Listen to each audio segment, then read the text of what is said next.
Good morning students. Online classes में आपका स्वागत है। हम लोग पढ़ रहे थे एसएस में बुक पढ़ रहे थे पॉलिटिकल साइंस, और पॉलिटिकल साइंस में हम लोग पढ़ रहे थे लेसन नंबर 1 लोकतंत्र क्या और लोकतंत्र क्यों। इसका भाग 1 हमने कल पढ़ लिया था, पिछले वीडियो में पढ़ा दिया गया था। आज हम पढ़ेंगे इसका भाग 2। भाग 2 में हम पढ़ रहे थे लोकतंत्र की विशेषताएं। उन विशेषताओं में पहली विशेषता हमने पढ़ी थी प्रमुख फैसले निर्वाचित नेताओं के हाथ में। यानी कि देखिए, हमने ये पढ़ा था कि लोकतंत्र की परिभाषा ये है कि लोकतंत्र के अंतर्गत जो जनता है, जनता जो शासक होता है, शासक का जो चुनाव है वो जनता करती है, और जनता अपने प्रतिनिधि का चुनाव करती है और प्रतिनिधि मिलकर सरकार चलाते हैं। यहाँ पर पहली विशेषता ये थी कि जो निर्वाचित नेता हैं, जो प्रतिनिधि है जिनको जनता ने चुना है, उनके हाथ में होते हैं प्रमुख फैसले लेने का अधिकार वो करते हैं। सेकंड है स्वतंत्र व निष्पक्ष चुनावी मुकाबला। जो भी चुनाव होता है लोकतंत्र में, और उस चुनाव में स्वतंत्र और निष्पक्ष रूप से चुनाव कराए जाते हैं। अगला है, ये 2 विशेषताएं हमने कल पढ़ ली थी। आज हम तीसरी विशेषता पढ़ेंगे, एक व्यक्ति एक वोट और एक मूल। यानी कि किसी भी प्रजातांत्रिक देश में या लोकतांत्रिक देश में क्या होता है कि हर व्यक्ति का जो मत का मूल्य होता है, उसके वोट का जो मूल्य होता है वो एक समान होता है। जब व्यक्ति किसी भी धर्म का हो, किसी भी जाति का हो, किसी भी समुदाय का हो, या गरीब हो, अमीर हो, हर व्यक्ति का वोट और उसकी वोट की कीमत वो सबकी समान होती है। लेकिन कई जगह स्थिति ये है कि लोकतंत्र होने के बावजूद भी वो स्थिति नहीं है। जैसे बात करें हम सऊदी अरब की। सऊदी अरब में महिलाओं को मत देने का अधिकार नहीं है, जबकि वहां पर लोकतंत्र है। महिला वोट नहीं दे सकती, इनको मत देने का अधिकार प्राप्त नहीं है। दूसरी बात करें हम फिजी की। अफ्रीकी महाद्वीप में है ये देश फिजी। फिजी में जो भारतीय मूल के लोग हैं,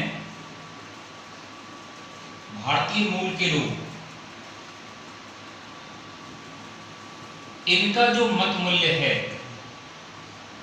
इनका मत मूल्य स्थानीय निवासियों के मत मूल्य के बराबर नहीं है।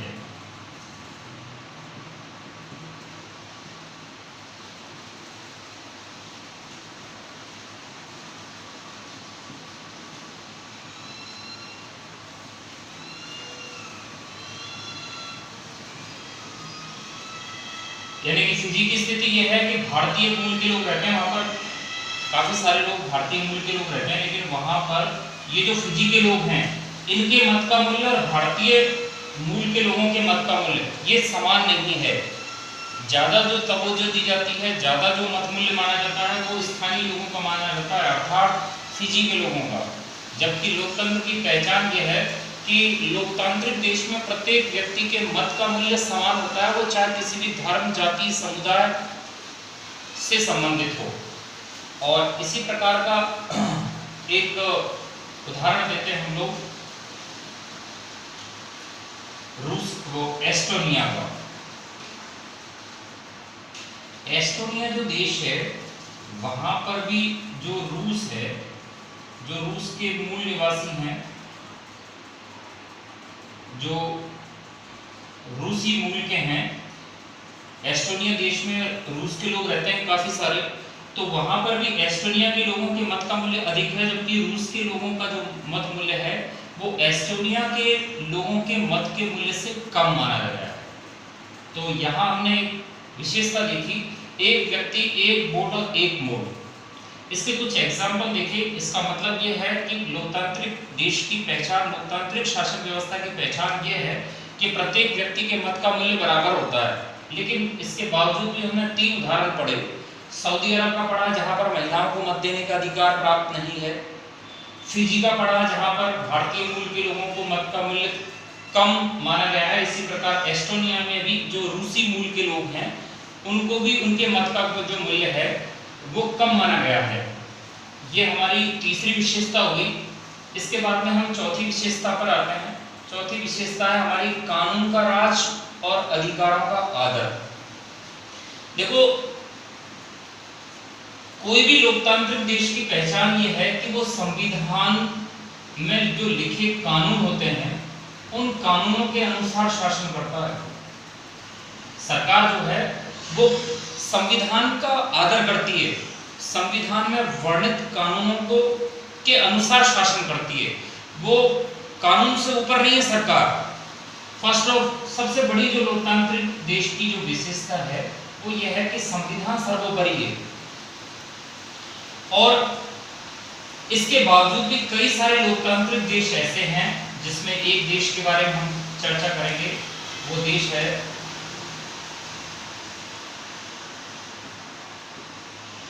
जिम्बाब्वे। ये देश है जिम्बाब्वे देश, अफ्रीकी देश है। इसकी खास बात क्या है? खास बात यह है कि ये जो देश था वो 1980 में आजाद हुआ था और आजाद होने के बाद में यहाँ पर एक राजनीतिक दल था, राजनीतिक दल जिसका नाम था जानू पीएफ दल। और इस जो पार्टी थी इसका नेता था रॉबर्ट मुगाबे। देखिए, हम बात कर रहे हैं कानून का राज और अधिकारों का आदर।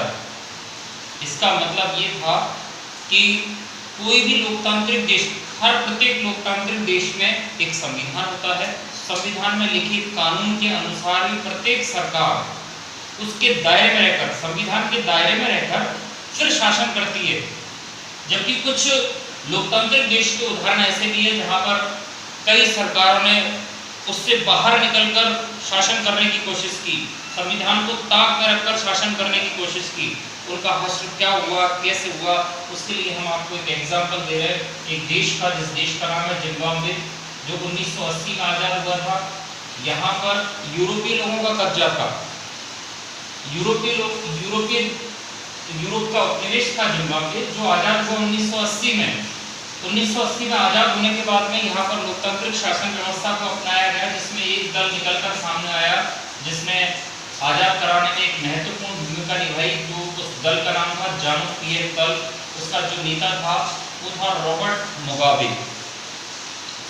ये जो राजनीतिक दल है जैसे ही अस्तित्व में आया, ये व्यक्ति जो था लोकप्रिय तो था ही, ये तुरंत ही यहाँ का बन गया राष्ट्रपति। अब देखो आप, राष्ट्रपति बनने के बाद में मुगाबे ने क्या किया?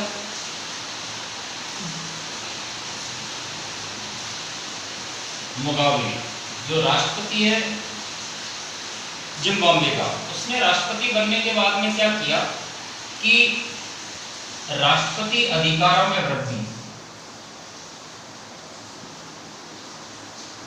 अधिकारों में वृद्धि की इसने।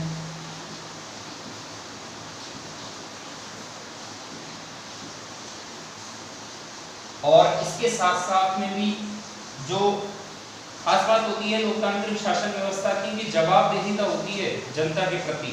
जनता को हमें जवाब देना पड़ता है। अगर हमसे कोई भी गलत काम नहीं होना चाहिए, वो जो हो भी जाता है, सपोज पहली चीज तो ये होना ही नहीं चाहिए।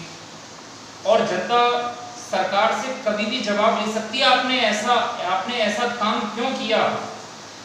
तो उसने क्या किया, ये जो जवाबदेहिता थी, सरकार की जनता के प्रति जवाबदेहिता को समाप्त कर दिया उसने। सरकार क्या करे, कैसे करे, अब जनता पूछ नहीं सकती है। दो काम इसने एक किए। इसके बाद में क्या किया, जो विपक्षी पार्टी थी, विपक्षी पार्टियों के कार्यकर्ताओं को परेशान करना शुरू किया।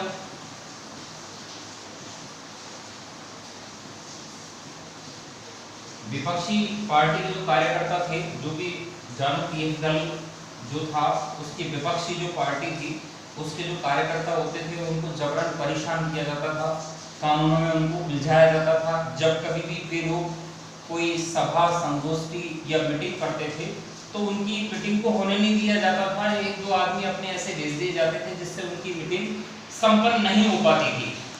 और इसके साथ साथ ही उन्होंने क्या किया, आंदोलन को गैरकानूनी घोषित कर दिया कि कोई भी व्यक्ति जिम्बाब्वे में आंदोलन नहीं करेगा, जनता आंदोलन नहीं करेगी। अगर आंदोलन करती है तो गैर कानूनी है। और गैर कानूनी का मतलब यह है कि कानूनी कार्रवाई की जाएगी उन लोगों पर जो लोग सरकार के प्रति, सरकार के विपक्ष में या फिर राष्ट्रपति के विरुद्ध कोई आंदोलन खड़ा करते हैं। तो इसके साथ साथ में ही उन्होंने क्या किया कि जो रेडियो टेलीविजन पर प्रतिबंध लगा दिया कि रेडियो टेलीविजन जो है वो सरकार के विपक्ष में कोई भी बात नहीं बोलेंगे।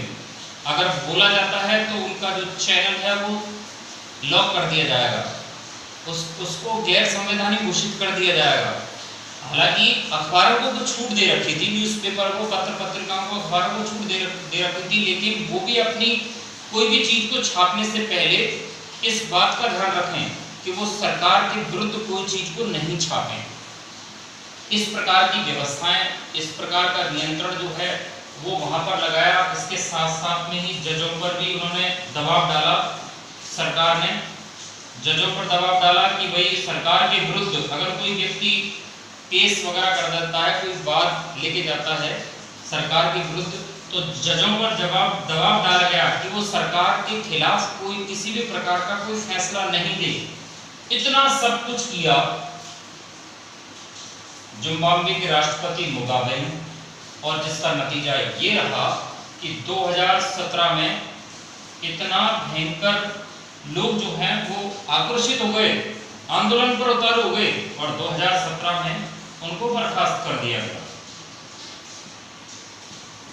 ये है रॉबर्ट मुगाबे, राष्ट्रपति, जो लोकतांत्रिक देश जिम्बाब्वे के राष्ट्रपति थे। उन्होंने संविधान से ऊपर उठकर शासन करने की कोशिश की, संविधान को ताक में रख दिया और संविधान के दायरे से बाहर निकलकर उन्होंने शासन करने की कोशिश की, जिनका नतीजा रहा कि बहुत जनता की जो नाराजगी थी उनको झेलनी पड़ी और उनको अपने पद से बर्खास्त होना पड़ा। इसके बाद में देखिए हमने ये चार विशेषताएं आपको बताई लोकतंत्र की। इन विशेषताओं से संबंधित हमने आपको कुछ एग्जाम्पल भी दिए कि कई देश में लोकतांत्रिक देश होने के बावजूद भी ये विशेषता नहीं पाई गई है। अब इसके बाद में फिर इस परिभाषा का सारांश का निकलता है, परिभाषा का जो सारांश ये निकलता है कि निर्वाचित वह देश, वह शासन व्यवस्था जिस पर, ऐसी शासन व्यवस्था जिसमें शासन करने वाले का चुनाव जनता करती है, वही लोकतंत्र है। और इसके साथ साथ में जहां पर फैसले लेने का अधिकार नेताओं के हाथ में हो, जहां पर स्वतंत्र और निष्पक्ष चुनाव मुकाबला होता हो, जहां पर प्रत्येक व्यक्ति के मत का मूल्य बराबर हो, जहां पर संविधान को सर्वोपरि माना जाता हो, ऐसी विशेषताओं को लिए यदि कोई शासन व्यवस्था है तो सही मायने में वही लोकतंत्र है। इसके बाद में जो मैंने आपको बताया था कि इस पाठ की शुरुआत में एक मैडम थी, मैडम लिंगदो, वो अपनी स्टूडेंट्स थी जिसका नाम था मैरी, उससे वार्तालाप कर रही है इसी चैप्टर के ऊपर, इसी टॉपिक के ऊपर, लोकतंत्र के ऊपर। तो वहां से यहाँ आए कि उस लड़की ने पूछा कि मैडम अगर लोकतंत्र में भी इतनी बुराइयां हैं कि जहां पर लोकतंत्र के होने के बावजूद भी हमने उनके वो पढ़े, वो देखे, हमने उनके जो अपवाद हैं वो देखे, तो इसके बाद में भी स्थिति लोकतंत्र क्यों आवश्यक है? इसके लिए तो हमें ये जानना पड़ेगा कि लोकतंत्र की क्या अच्छाइयां हैं और क्या बुराइयां हैं। यहाँ हम पढ़ेंगे लोकतंत्र के विपक्ष में तर्क, विपक्ष में तर्क पढ़ेंगे आप। और विपक्ष में तर्क में हम पहला पढ़ते हैं कि नेता बदलते हैं और अस्थिरता पैदा हो जाती है। सबसे पहली चीज है नेता बदलते हैं, नेता बदलते हैं तथा अस्थिरता पैदा हो जाती है।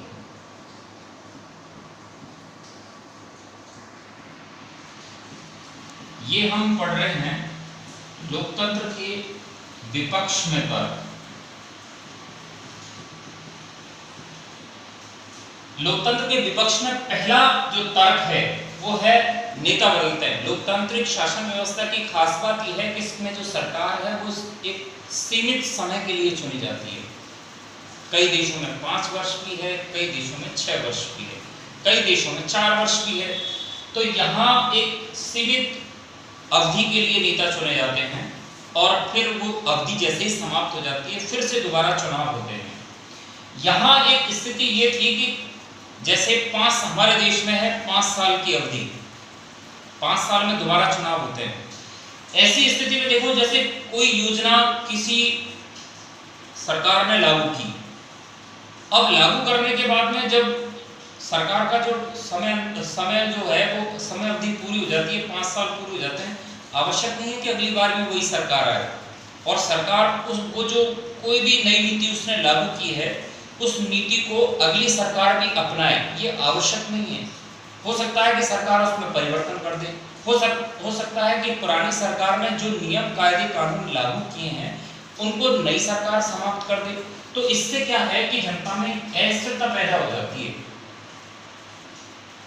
इसके बाद में नेक्स्ट जो इसकी विपक्ष में जो तर्क है उसमें यह है कि लोकतंत्र राजनीतिक लड़ाई है। लोकतंत्र राजनीतिक लड़ाई,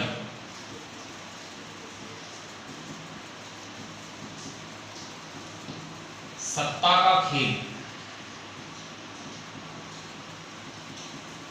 सत्ता का खेल, यहां पर नैतिकता नहीं है।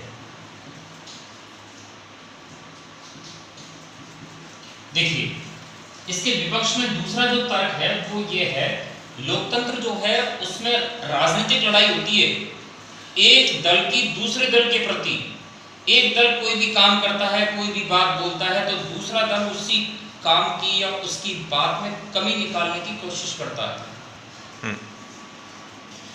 तो कोई भी दल जो है वो क्या करता है, लोकतंत्र में काफी सारे दल होते हैं, एक दल जो है वो दूसरे दल के कार्य में कमी निकालने की या फिर कोई भी कार्य में कमी निकालकर उसके विरुद्ध में किसी प्रकार की बात कहने की कोशिश करता है। तो ये लोकतंत्र जो है उसमें राजनीतिक दलों की केवल राजनीतिक लड़ाई होती है और केवल सत्ता को प्राप्त करने के लिए दांव चले जाते हैं, जिससे उनकी जो नैतिकता है वो समाप्त हो जाती है। कभी किसी आपने भी देखा होगा जब कभी भी विधानसभा की या लोकसभा में जब कभी भी एक नेता दूसरे नेता के ऊपर आरोप प्रत्यारोप लगाते हैं तो वो नैतिकता का ध्यान नहीं रखते, क्या बोल रहे हैं, कैसे बोल रहे हैं, किस लिए बोल रहे हैं, कोई मतलब नहीं है उनको। तो यहाँ पर नैतिकता बिल्कुल समाप्त है। ये केवल सत्ता को प्राप्त करने के लिए वो एक दूसरे के ऊपर जो भी घिनौने आरोप लगाने हैं, जैसा भी उनको बोलना है, जैसा भी उनको करना है, कोई खरीद फरोख्त करनी है, सब कुछ जायज है। वो यहाँ पर ये जो नैतिकता है वह बिल्कुल दिखाई नहीं देती। ये है दूसरा विपक्ष में तर्क। इसके बाद में तीसरा है लोकतंत्र में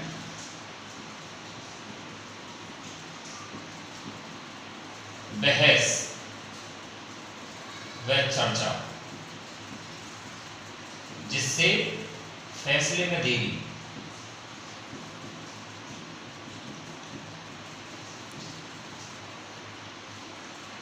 लोकतंत्र जो है, क्योंकि लोकतंत्र में कई सारे सदस्य होते हैं, कई सारे प्रतिनिधि होते हैं, पक्ष के भी होते हैं, विपक्ष के भी होते हैं।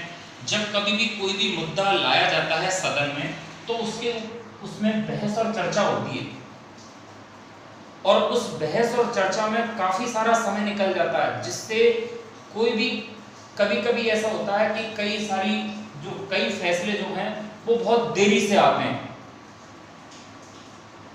तो ये भी एक इसके विपक्ष में तर्क माना जा सकता है।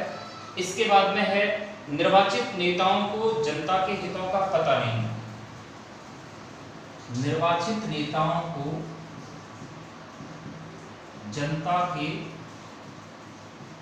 हितों का पता नहीं होता।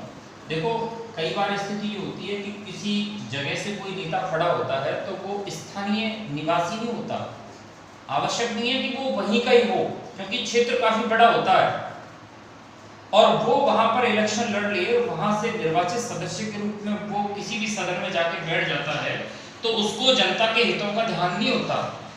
अब जब किसी व्यक्ति को, किसी नेता को, किसी प्रतिनिधि को जनता के हितों का ही ध्यान नहीं रहेगा तो वो जनता के हितों को सदन में कैसे रख पाएगा, जनता के हितों की पूर्ति कैसे हो पाएगी। फिर ये है इसकी अगले विपक्ष में अगला तर्क। और इसके बाद में आता है लोकतंत्र में चुनावी लड़ाई।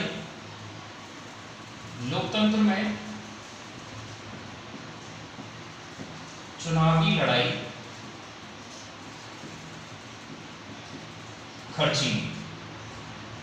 देखो आज स्थिति ये है कि कोई भी व्यक्ति जो चुनाव लड़ता है वो करोड़ों रुपए खर्च करते हैं लोग, और करोड़ों रुपए खर्च करने के पश्चात जो व्यक्ति जीत जाता है, हर व्यक्ति जो है इसमें व्यापार की तरह पैसा लगाता है। करोड़ों रुपए कोई व्यक्ति अपनी जेब से लगा रहा है, जब वो व्यक्ति खुद नेता बन जाता है तो सबसे पहले उसका काम ये रहेगा कि जितने पैसे उसने इस चुनाव को जीतने में लगाए हैं वो पैसों को वो किसी न किसी प्रकार से निकालने की कोशिश करे, और जिससे एक चीज निकल कर आती है भ्रष्टाचार, जो भ्रष्टाचार को बढ़ावा देता है। हालांकि निर्वाचन आयोग ने काफी कोशिशें की कि इस चुनावी खर्चे को रोक लगाने के लिए, उसको कम करने के लिए, लेकिन फिर भी शो करते नहीं है लोग। नेता जो है उस चीज को शो नहीं करते, उजागर नहीं करते, बताते नहीं है कि भाई हमने कितना पैसा खर्च किया, और वो करोड़ों रुपए खर्च करते हैं।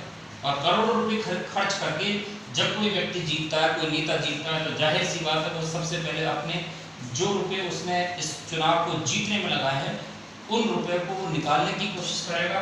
किस तरीके से? भ्रष्टाचार, क्योंकि वैसे तो ले नहीं सकता वो। और अगली चीज आती है फिर सामान्य लोगों को पता नहीं कि क्या अच्छा है और क्या बुरा।